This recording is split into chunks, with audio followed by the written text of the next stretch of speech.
আসসালামু আলাইকুম। আজকে সকালবেলায় একটা দুঃসংবাদ পেলাম। ঘুম থেকে উঠে যেই পত্রিকার শিরোনামগুলো দেখতে দেখতে দেখলাম যে ৩ জন শিক্ষার্থী শেষ কক্সবাজারে। উত্তাল সমুদ্রে নেমে ভেসে গেলেন চট্টগ্রাম বিশ্ববিদ্যালয়ের ৩ শিক্ষার্থী।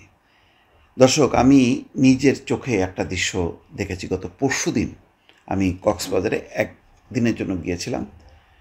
তো সকালবেলায় উঠে আমি দেখলাম যে ঝিরঝির বৃষ্টি কক্সবাজারে, এবং তুলনামূলকভাবে উপর থেকে সাইমন হোটেলে ছিলাম। উপর থেকে যখন আমি নিচের দিকে তাকালাম, দেখলাম যে বিচে সমুদ্র সৈকত জুড়ে হাজার হাজার মানুষ, অগণিত মানুষ। ৩ দিনের ছুটিতে একেবারে সমস্ত হোটেলগুলো, প্রায় ৫০০-র উপরে হোটেল কক্সবাজারে, কোনোটাতে কোনো সিট খালি নেই।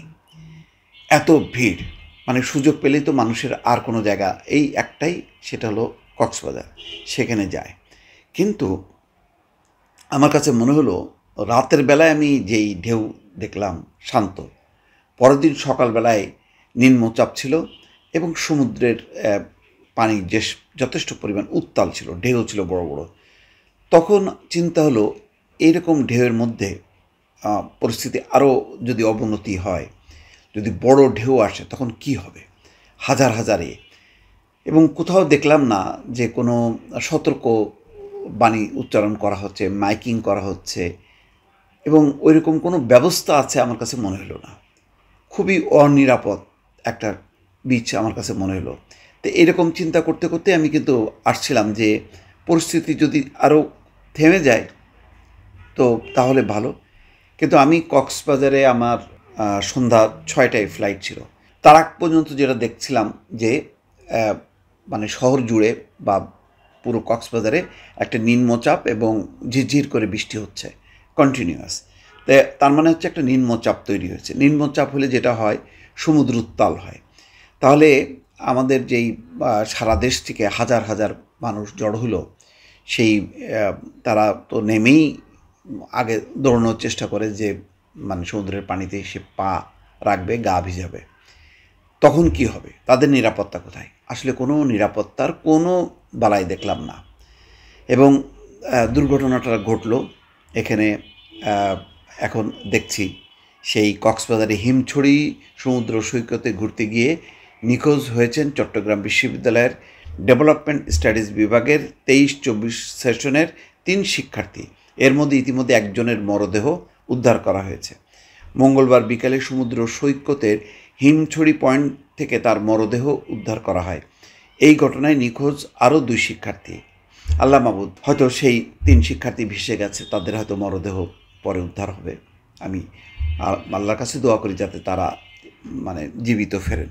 কিন্তু এইসব ঘটনায় মানে সম্ভাবনা খুবই কম থাকে। চট্টগ্রাম বিশ্ববিদ্যালয়ের সহকারী প্রক্টর ডেভেলপমেন্ট স্টাডিজ বিভাগের সহকারী অধ্যাপক সাইদ বিন কামাল চৌধুরী বিষয়টি জানিয়েছেন। মারা যাওয়া শিক্ষার্থীর নাম কে এম সাদমান রহমান। তিনি ঢাকার মিরপুরের বাসিন্দা কে এম আনিসুর রহমানের ছেলে। নিখোঁজ ২ জন হলেন আনিস আহমেদ এবং অরিত্র হাসান। তাদের ২ জনের বাড়ি বগুড়ায়। ৩ জনই বিশ্ববিদ্যালয়ের শহীদ মোহাম্মদ হোসেন আবাসিক হলের শিক্ষার্থী। যাই হোক, ঘটনাটা পরিষ্কার। এখানে যে পরিমাণ আমি ভিড় দেখলাম বিচে, এবং যে পরিমাণ ঢেউ, উত্তাল ঢেউগুলি আছড়ে পড়ছে সৈকতে, তাতে আরও বড় দুর্ঘটনা ঘটতে পারত। কিন্তু সবচেয়ে বড় কথা হলো যে আমাদের এই একমাত্র বিচ, সেটা আমরা নিরাপত্তার চাদরে ঢেকে দিতে পারলাম না। এমন কোনো ব্যবস্থা রাখলাম না যে আবহাওয়ার মানে সতর্ক সংকেত অনুযায়ী আমরা বিচে যত মানুষ আছে তাদের কাছে বার্তা পৌঁছে দেব যে ভাই, এরকম একটা বিপদ আসতে পারে, এখন সমুদ্র উত্তাল, যে কোনো সময় একটা দুর্ঘটনা ঘটতে পারে, আপনারা নিরাপদ জায়গায় চলে আসুন। না, সেরকম কিন্তু আমি দেখলাম না।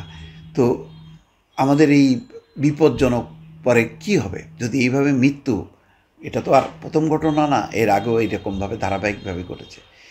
এটা যদি মৃত্যুর উপত্যকা হয় তাহলে তো একদিন আন্তর্জাতিক বিশ্বে সবচেয়ে বিপজ্জনক বিচ হিসেবে কক্সবাজার চিহ্নিত হবে এবং সেইটা তালিকায় অন্তর্ভুক্ত হবে। আমরা কি সেই দিকেই যাচ্ছি? দর্শক, প্রশ্নটা রেখে বিদায় নিলাম। ভালো থাকবেন। আল্লাহ হাফেজ।